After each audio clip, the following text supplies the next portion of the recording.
Hello and welcome to ज़रा हट के। मुबशर जैदी, ज़रार खोड़ो और वसतुल्लाह खान का सलाम कबूल कीजिए।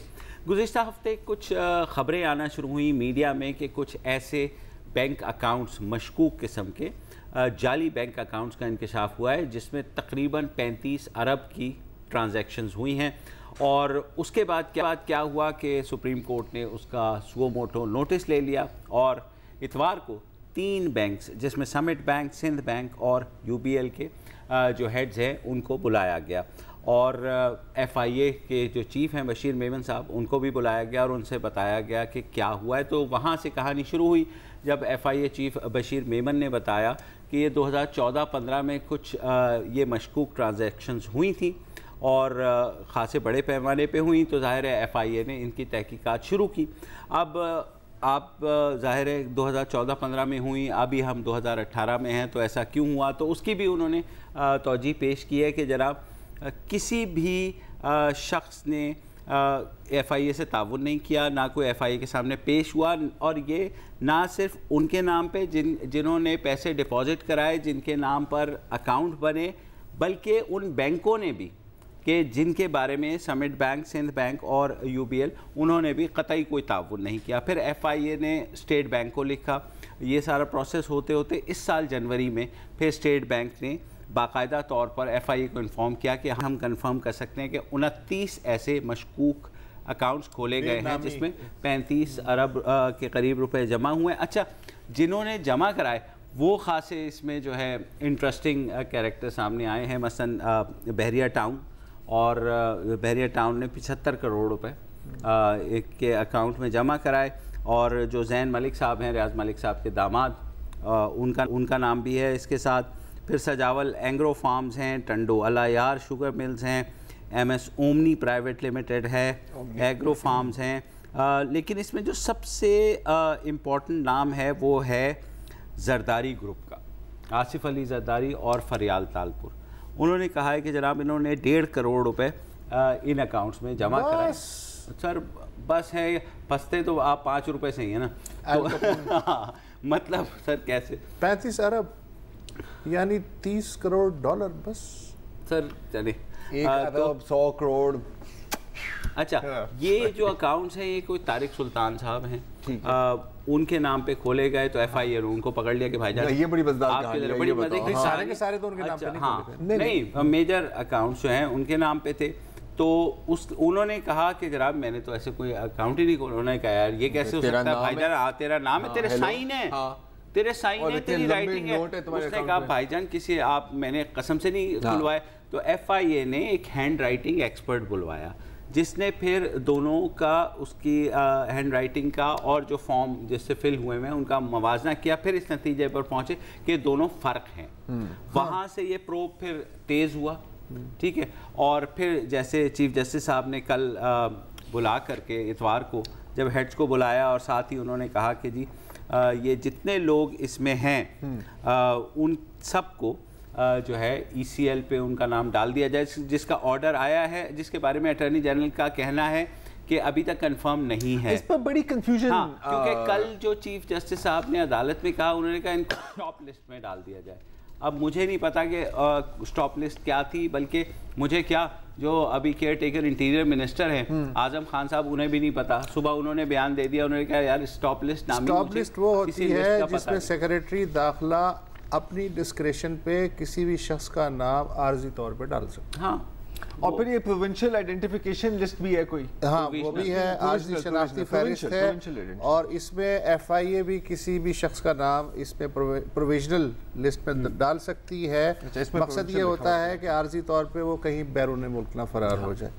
एक है ब्लैक लिस्ट, हाँ, जिसमें जुल्फी बुखारी वाला, जुल्फी बुखारी एक अमेरिकी सफारतकार को भी उसी में डाला गया। अच्छा, ब्लैक लिस्ट का आपने जिक्र किया, तो मुझे आता है याद FATF, grey list. Grey list नहीं, बट सर वो भी एक तरह से रिलेट करती है। अगर आपने पूरी स्टोरी सुना दी है तो फिर मैं एक पॉइंट, मुझे सिर्फ 2 चीज़ें बतानी थी कि इसमें जो सबसे पहले उठाया गया वो हुसैन लवाई थे, जो पाकिस्तान स्टॉक एक्सचेंज के सरबराह भी हैं इस वक्त और वाइस चेयरमैन भी हैं समिट बैंक के, और बड़े नॉन बैंकर हैं।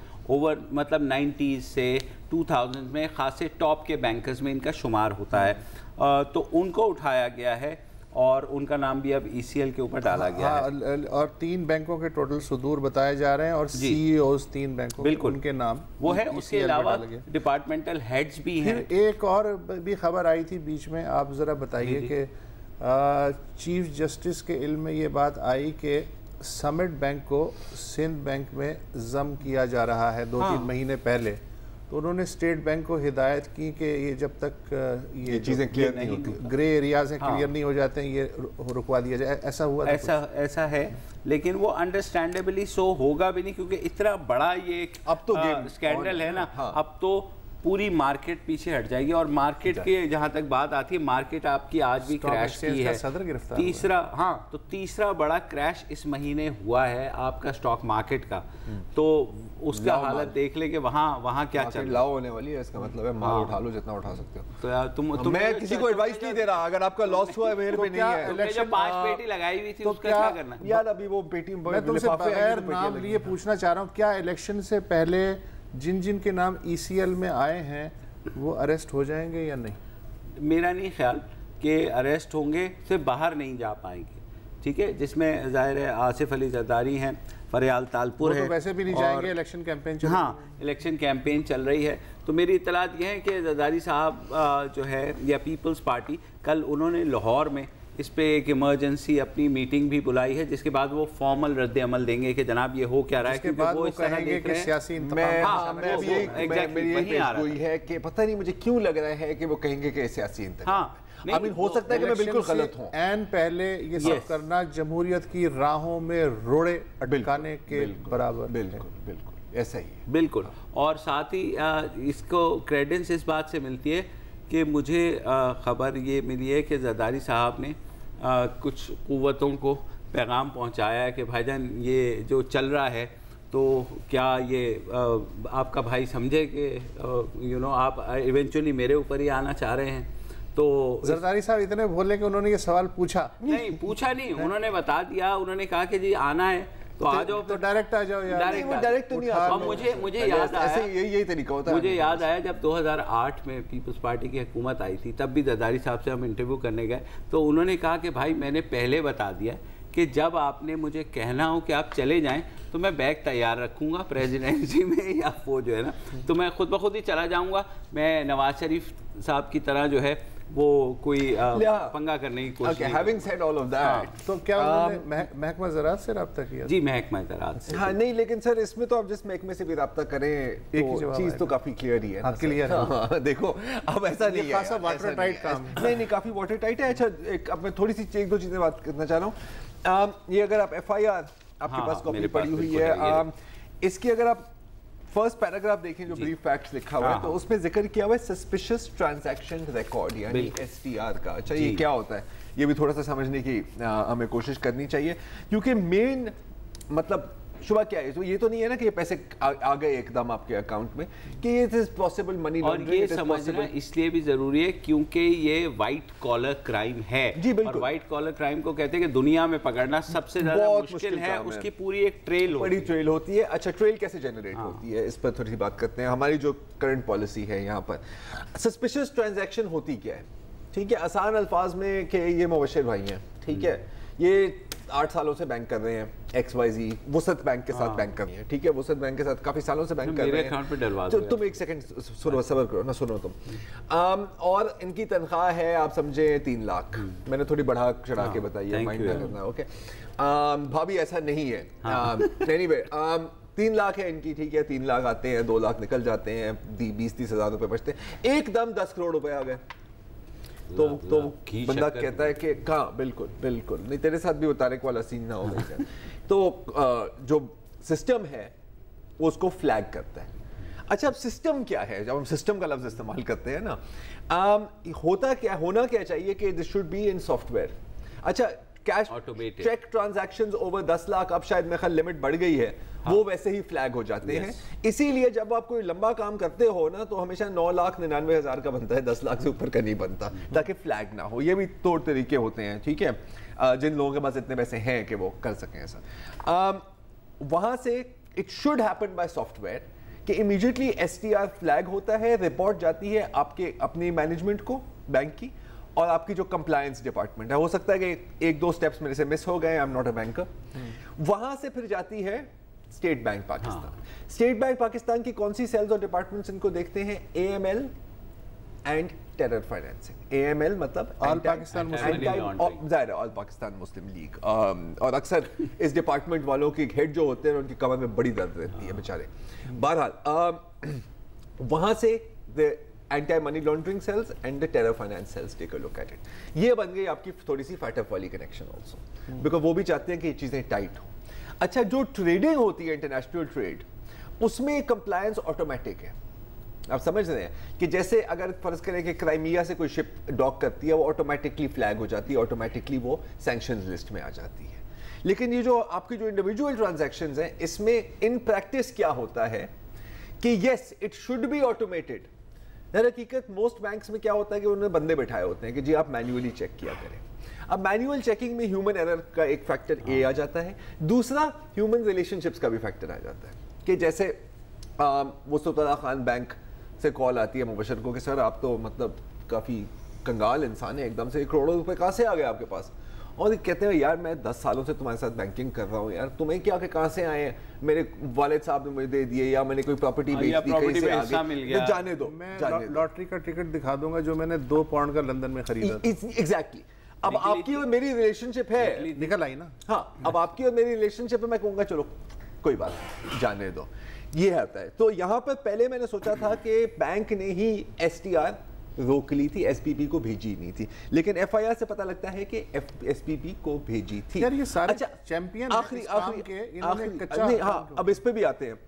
आखिरी जो इसका जो पॉइंट है कि आप SPP के पास आई, SPP फिर टू माय नॉलेज डायरेक्ट करेगा अदर इदारों को, जैसे कि FIA हो गई, जैसे कि FBR हो गई। तो हो सकता है कि ये जो सुओ मोटो लिया गया, ये था ना कि इस केस में डिले क्यों हो रही है, ये क्या हो रहा है, ऐसा ही था ना? नहीं, ये रिपोर्ट्स आई थी कि ऐसे बेनामी अकाउंट्स मतलब और उन पर एक्शन नहीं लिया जा रहा, ऐसा ये था रिपोर्ट में। सिर्फ ये आई थी कि ये अकाउंट्स डिटेक्ट हुए हैं और स्टेट बैंक ने रिपोर्ट वो की है। एक कुछ TV चैनल्स ने और कुछ न्यूज़पेपर्स ने लास्ट वीक रिपोर्ट किया था, तो चीफ जस्टिस साहब ने सुओ मोटो ले लिया। ऑल्दो मुझे याद है कि वो काफ़ी दफ़ा कह चुके मज़ीद सुओ मोटो नहीं लेंगे, लेकिन बहरहाल he had taken this suo motu और सैटरडे और संडे को इसकी समाअत हुई। नहीं, उसका सवाल ये था कि क्या इन एक्शन पे FIA की तरफ से सुओ मोटो लिया है? वो तो चीफ जस्टिस साहब ने पूछा था कि आप इतना स्लो क्यों कर रहे हैं, तो वही बात हुई ना, तो वही जो मैं कह रहा था ना, कोई डिले क्यों हो रही है ना, तो मतलब मैं किसी भी ये कह रहा था घूम के आते हैं हैदराबाद सक्खर से। सर इन एक्शन और डिले में फर्क होता है। मैंने डिले कहा था। बहरहाल एक ब्रेक ले लेते हैं, ब्रेक के बाद तो एक दो और पॉइंट्स हैं, इनको भी कवर करना है।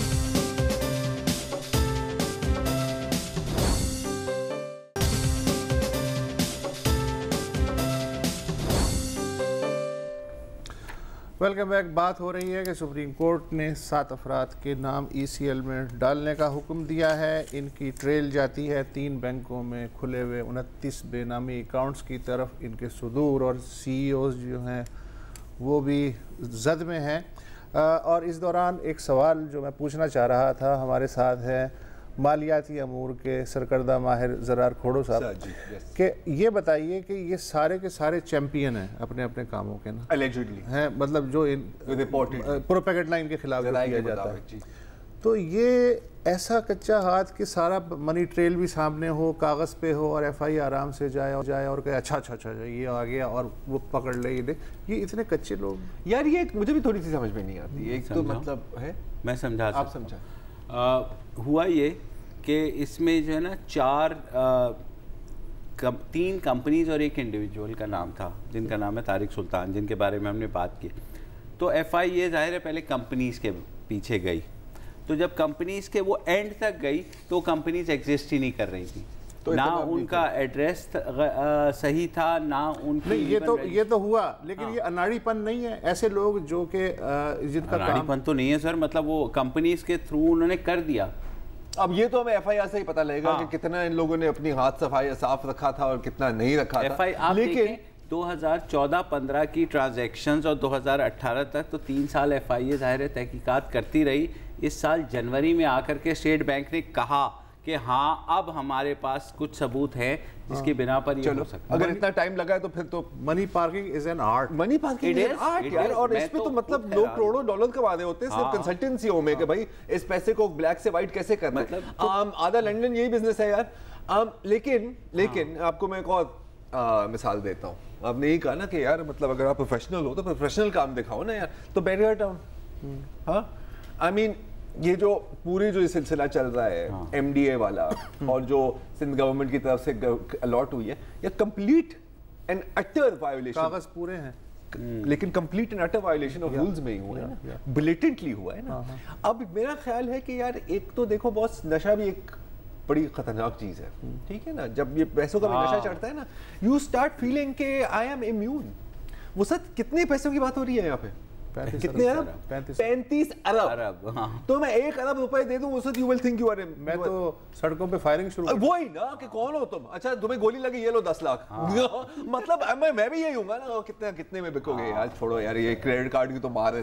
तो दिस हैपेंस यार, ये भी होता है। तो फिर आदमी जो है बिल्कुल लेट बैक हो जाता है, लेट बैक हो जाता है। फिर देखिए कि चैलेंज नहीं होता जब आप हुकूमत में भी हो, आपका पॉलिटिकल क्लाउड भी हो ना, और आप समझते हैं मेला यूं ही चलता रहेगा। और one final point on this कि देखो अगर मैं फॉर एग्जांपल पावर में हूँ, आप बैंकर हैं, मैं कहता हूँ बॉस ये काम है, आप कहते हैं सर हो जाएगा। अब आपने ये तो नहीं मुझे बताया कि कैसे हुआ है शायद। मैं समझता हूँ आप प्रोफेशनल हो, आपने बना दी। लेकिन आपकी प्रोफेशनलिज्म पर इतनी प्रोफेशनल नहीं। मालदीव के सदर ने 60 जजीरे बेच के जेब में रख लिए, वो भी बड़ा प्रोफेशनली काम हुआ, लेकिन वो फंस गए बेचारे। देखो इस केस में तो देखे ना, जब आपकी हुकूमती मशीनरी भी आपकी हो, आपने कॉपरेट भी नहीं किया, मतलब you didn't go even to answer anything from FIA। और FIA ने भी आई एम श्योर हाथ ज़रा पीछे करके किया होगा, क्योंकि उनको पता होगा कि हुकूमत में है ये उस वक्त पावरफुल लोग। वो भी बात है ना कि खेलने दो, अभी देखते हैं कहाँ जा रहा है, कहाँ तक जाता है, कहाँ तक जाता है, लीड आखिरी आदमी कहाँ तक। बिल्कुल ये इंटेलिजेंस की मॉनिटरिंग ये सारी चीजें, और अभी भी हमें नहीं पता कि जहाँ तक जाने के हम देख रहे हैं वहाँ तक चला भी जाएगा, वहाँ से आगे कहाँ जाएगा यार। कभी चीजें यू टर्न होके वापस भी आ जाती हैं। बड़ी दवा देखा है यार, कौन दवा भी देख सकते हैं, कुछ भी हो सकता है कभी भी।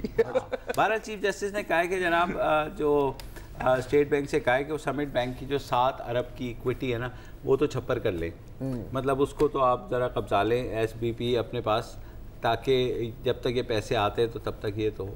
चलो एक डैम तो मैं यही बोलने वाला। हाँ वो तो डैम के खाते में, मैं यही कह रहा हूँ डैम के खाते में डाल दो, खत्म हो गया। हाँ, तनख्वाहें भी किसी की काटने की जरूरत नहीं है आपको 1-2 दिन के लिए यार। सही बात। हाँ, एनीवे तो अच्छा चले, बहुत फाइनेंस खेल रहे, ऐसे आ गया फाइनेंस हो गया, हसरत पूरी हो गई।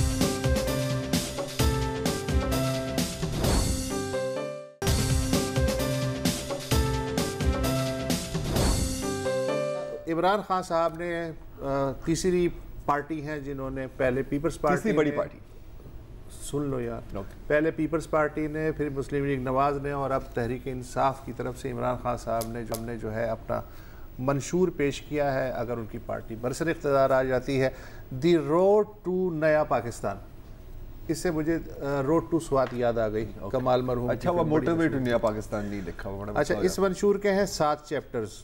मैं आपको बुलेट पॉइंट्स बता देता हूँ, बाकी फिर हम वक्फे के बाद देख लेंगे। सबसे अहम है कि पाकिस्तान को एक इस्लामी फलाही रियासत बनाया जाएगा स्कैंडिनेविया के मॉडल पे। ओके, ठीक है, वेलफेयर वेरी इंटरेस्टिंग स्टेट। हाँ, तो अच्छा, जबकि स्कैंडिनेविया में अब वो मॉडल बहुत हद तक मॉडिफाई हो चुका हो गया क्या? हाँ, लेकिन शायद ये पुराने वाले की बात, कोई बात नहीं, मॉडल होता है। इसके बाद है 1 करोड़ नई नौकरियां पैदा होंगी, ये वो पहले भी बता चुके हैं। अच्छा, आज उन्होंने ये बताया कैसे पैदा होंगी 1 करोड़ नौकरियां। उन्होंने कहा जी 50 लाख तो हम मकानात बनाएंगे 5 साल में ना, तो अब जाहिर है कि 50 लाख मकानात जिन्नात तो नहीं बनाएंगे, लोग ही बनाएंगे, तो लोग ही बनाएंगे, तो उनका रोज़गार जनरेट होगा। जब 50 लाख मकानात बनेंगे तो कंस्ट्रक्शन इंडस्ट्री का जो मैग्नीट्यूड है दायरा भी बढ़ेगा, तो उससे मज़ीद नौकरियां पैदा होंगी। इसके साथ साथ छोटे और दरमियाने दर्जे की जो सनतें हैं उनको भी फ़रोग दिया जाएगा, पाकिस्तान में कार के लिए आसानियां बढ़ाई जाएंगी, और CPEC गेम चेंजर होगा, जाहिर है, ये सारा उन्होंने कह दिया है। अच्छा, इस पर मुझे राजस्थान की एक राजा याद आ गए, जैसलमेर और बीकानेर में जो पुरानी रियासतें थी, वह उगता तो कुछ नहीं था। तो जब भी लगता कि रियाया बहुत डेस्परेट हो गई है ना, तो राजा एक नए पैलेस की तामीर का हुक्म दे देता कि सब लोग इसमें सारे के सारे उसमें लग जाते, तो उनका रोजगार बन जाता। लेकिन बहरहाल ये तो वैसे ये फ्रैंकलिन डिलानो रूजवेल्ट का भी तकरीबन जो बिग द ग्रेट डील या क्या था ना, हाँ वो भी was based on this sort of. लेकिन इसमें अच्छी बात ये है कि मकानात 50 लाख जो हैं बन जाएंगे। तो यानी फी मकान 2 बंदा नौकर होगा तो 1 करोड़। अच्छा जी, नए डैम भी बनेंगे ज़ाहिर है, और उससे ज़राअत और ज़रूरी सनतों को फ़ायदा होगा, तो किसान खुशहाल होगा, जाहिर है। अच्छा, इसके लिए रकम एक तो ये है कि चंदे से आएगी, हाँ बिल्कुल। दूसरे ये है 35 अरब तो यहाँ पे हो गए, ये हो गए। हाँ। इमरान ISPR ने भी कहा है कि हर जी मैं वही कह रहा था दे रहा है। हाँ। सर वो तो डैम के दे रहा है उसको, चीफ जस्टिस ने भी तो ये 35 अरब तो हम डैम के खाते में डाल दें। डैम की बात हो रही है, नए डैम बनेंगे तो किसान खुशहाल होगा, इसकी बात है। अच्छा, टैक्सेशन के निज़ाम में इस्लाहात का उन्होंने वादा किया है। अच्छा, ये बहुत एम्बिशियस मुझे लगा कि वो कह रहे हैं कि 4000 अरब से डायरेक्टली हम 8000 अरब के ऊपर लेकर के जाएंगे। That is a huge, almost double in 5 years। Shabbar Zaidi साहब भी कमोपेश यही बात कर रहे थे। अभी मैं पढ़ा था, कंफर्म नहीं है, लेकिन शब्बर ज़ैदी साहब और पाकिस्तान बिजनेस काउंसिल भी कहे थे कि हमारा भी जो इकोनॉमिक एजेंडा या बिजनेस एजेंडा है going forward, this is very similar. हाँ, अगर ये टैक्सेशन में इस्लाहात करते तो आधे मसले तो वैसे ही हल हो जाएंगे। ये भी है। अच्छा, इसके बाद वो कहते हैं कि जामे अदालती इस्लाहात होंगी, और KP पुलिस का गैर सियासी मॉडल दीगर सूबों में मुतारिफ होगा, यानी पॉलिटिकल प्रेशर से आज़ाद, जो कि ज़ाहिर है अच्छा है। नैब को मुकम्मल खुद मुख्तार बनाया जाएगा। अभी क्या नैब मुकम्मल खुद मुख्तार नहीं है क्या? है। अच्छा, मज़ीद खुद मुख्तार कर मज़ीद खुद मुख्तार बनाएंगे ताकि करप्शन के तमाम मुकदमात को मंतकी अंजाम तक पहुँचाया जा सके, और ब्यूरोक्रेसी से सियासत का खात्मा होगा। अब इसका नहीं पता कि इस जुमले का क्या मतलब। अच्छा, उन्होंने इसको एक्सप्लेन इस तरह किया कि ब्यूरोक्रेसी जो है, कोई भी हुकूमत आती है तो ब्यूरोक्रेसी उसको प्लीज़ करने में लग जाती है और उसकी मर्ज़ी के ऊपर चलती है। उनका ये ख्याल है कि ब्यूरोक्रेसी को इंडिपेंडेंटली काम करना चाहिए एज पर लॉ और रूल्स एंड रेगुलेशंस तो काम ज़ाहिर है वो कंटिन्यूएशन की यही थी ना कि all the institution should be apolitical या कम से कम immune to political pressure, resistant to political pressure. एक ब्रेक ले लेते हैं। इंस्टीट्यूशन तो शायद ना हो, लेकिन ब्यूरोक्रेसी आई मीन जो इंस्टीट्यूशंस आपके हाथ में हैं। हाँ, ज़ाहिर है। वही वक्फा ले लीजिए, इमरान खान साहब के मंशूर पे गुफ्तगू जारी है।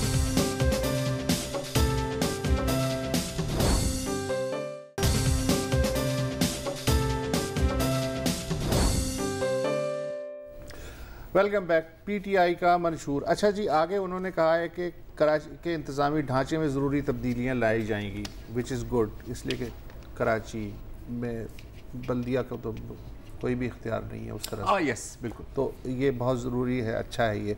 जनूबी पंजाब को अलग सूबा बनाने के इक़दाम किए जाएंगे, ब्ला ब्ला ब्ला। मैं आपकी तवज्जो दिलाना चाहता हूँ कि PTI का जो 2013 का मंशूर था उसमें बाज़ अहम पॉइंट्स थे जो कि बहुत अच्छे थे।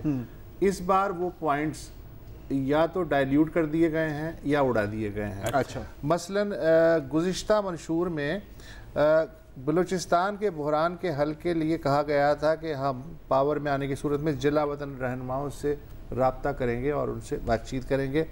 इस बार सिर्फ इतना कहा गया है कि बलूचिस्तान में हम आहंगी को फ़रोग़ दिया जाएगा, सूबाई हुकूमत मसालियती अमल को फ़रोग़ देगी। ठीक।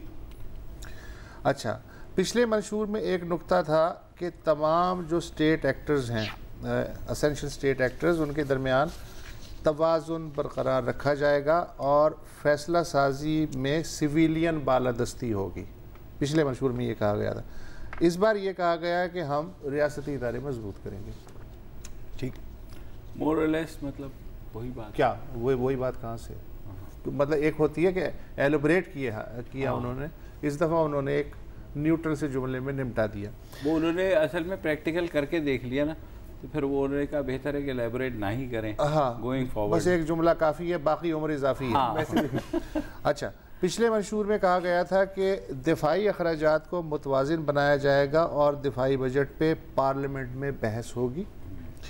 नए मंशूर में इस पे जिक्र नहीं, गोल हो गया है। उसकी जगह ये कहा गया है कि कौमी सलामती के तहफ़्फ़ुज़ और दहशत गर्दी को शिकस्त देने के लिए इंसानी, माली और दिफाई वसाइल फराहम किए जाएंगे, यानी डबल ए मज़ीद। असलहे के इलाकाई और बैनुल-अक़वामी फैलाव की रोकथाम के लिए भारत से भी स्ट्रेटेजिक सतह पे बातचीत की कोशिश होगी। This is a good point. Other than that, अगर कोई खारजा पॉलिसी के बारे में कोई इम्पोर्टेंट पॉइंट है तो उस पर नून के अलावा पीपल्स पार्टी का मंशूर भी चुप है। सिर्फ ये कहा गया कि हम पाकिस्तान का वक़ार बुलंद करेंगे। पीटीआई का भी मुझे लगता है कि उन्होंने खुल के फॉरेन पॉलिसी के उनका क्या विजन है उस पर बात नहीं की है। सिर्फ नून ने ये कहा था कि हम रूस से भी ताल्लुकात बेहतर बनाएंगे और भारत से बातचीत होगी। वक़ार तो खैर पिछले 5 साल में बुलंद हो ही गया है। अच्छा, पिछले मंशूर में बड़ा एक इनकलाबी ऐलान हुआ था कि हम वजारत इत्तलात को एबॉलिश कर देंगे। इसकी क्या ठीक है। इस दफ़ा उन्हें किसी ने समझाया गल करन वाली नहीं होंदी, तो उन्होंने ये कहा है कि सरकारी इश्तिहारात को मीडिया पे दबाव डालने के लिए इस्तेमाल नहीं किया जाएगा, which is also good. PTV, radio Pakistan और पैबरा को खुद मुख्तार बनाया जाए, ज़रूरी है, ये बनाया जाए, ज़रूरी है। अच्छा, हमारे मतलब का काम यह है कि मीडिया मालिकान को सहाफ़ियों की मुनासिब तनख्वाहों और इंश्योरेंस की सहूलतें देने और ख़तरनाक इलाकों में रिपोर्टिंग की लाजमी तरबियत और सहूलियात फराहम करने का पाबंद बनाया। Okay, good. यानी 25 चैनलों को अपने खिलाफ किया जाएगा। गुड पॉइंट, है ना? Good point. नहीं, लेकिन अगर इसमें हो जाए, हाँ 30 में से 25 चैनल पहले दिन से गेम ऑन, ये तब्दीली है। ये सेफ्टी के इश्यूज तो हैं ना। नहीं सेफ्टी का यार, मुबशिर भाई 2 दफा तो मेरे सामने यहाँ पे जलने लगा था यार, जब उसके ऊपर आग गिरी है। अच्छा, फिर उन्होंने चश्मा उतार के ये भी कहा कि हम अपने इस दौर में 10 अरब दरख्त लगाएंगे, इसलिए कि जो माहौलियाती डिग्रेडेशन है उसको रोकने के लिए।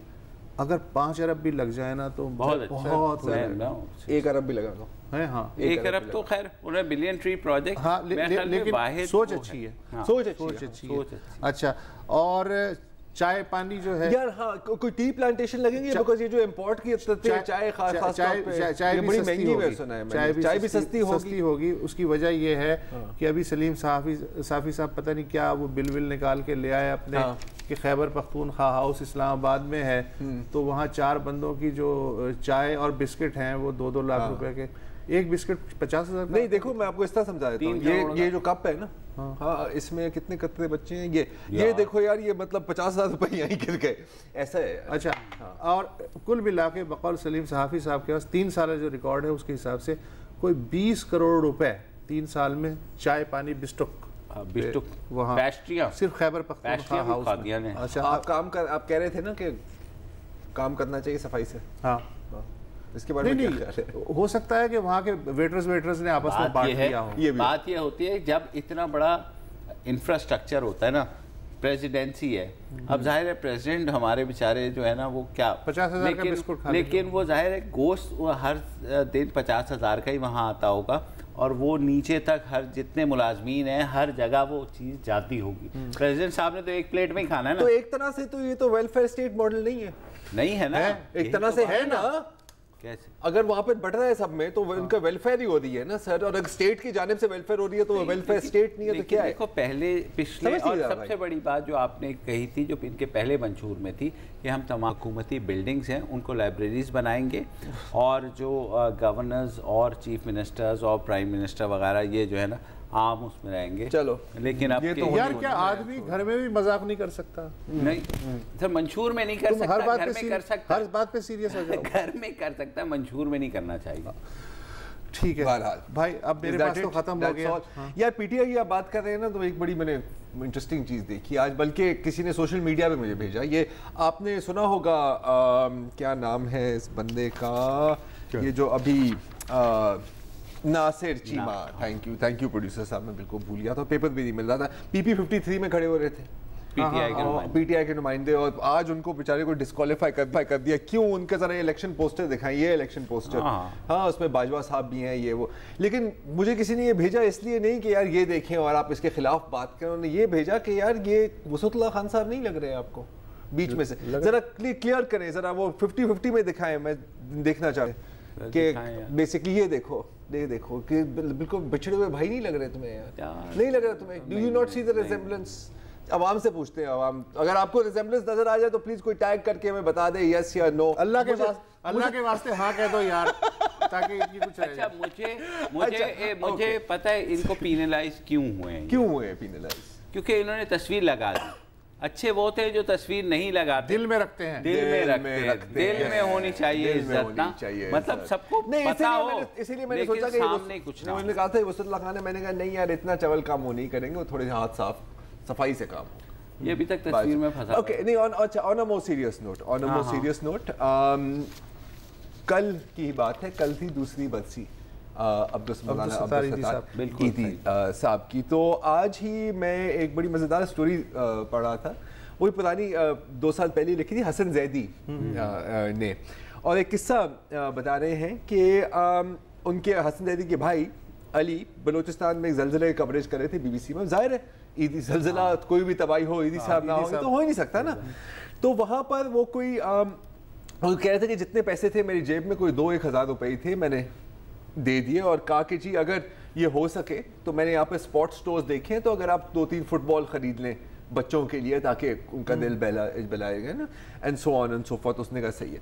फिर कुछ महीनों बाद वो कहीं जा रहे थे तो ईदी साहब भी थे, तो ईदी साहब ने उनको पहचान लिया, हालांकि कोई 10 मिनट की मुलाकात हुई उनकी और हज़ारों लोगों से, और उस माहौल में और ईदी साहब कहते हैं ओए अली इधर आओ।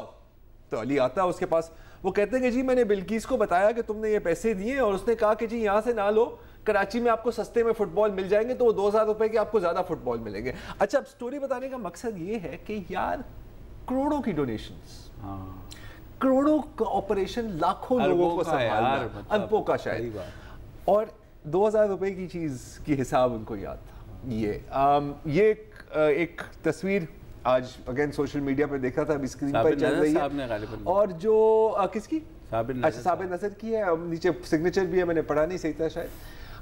तो आजकल जो माहौल है, हाँ मतलब एक बंदा दूसरे का गला काट रहा है, तू चोर मेरी पार्टी बेहतर, हाँ बिल्कुल। और ये जो तस्वीर है ना यार, I think it sums up, एक आदमी अपने काम में लगा हुआ है, और काम क्या है, ईदी साहब इंसानों की खिदमत कर, गोद थे जिसमें हमारी पूरी कौम थी। बेशक है, बेशक। और ईदी साहब और ईदी फाउंडेशन मेरे ख्याल में पाकिस्तान में ऐसी एक उम्मीद की किरण है कि जो कहते हैं कि नहीं यहाँ पर भी बहुत और कुछ नहीं तो ईदी तो है, हम यही कहते हैं ना जी, ईदी तो है। बस आज के लिए इतना ही, कल मिलेंगे, खुदा।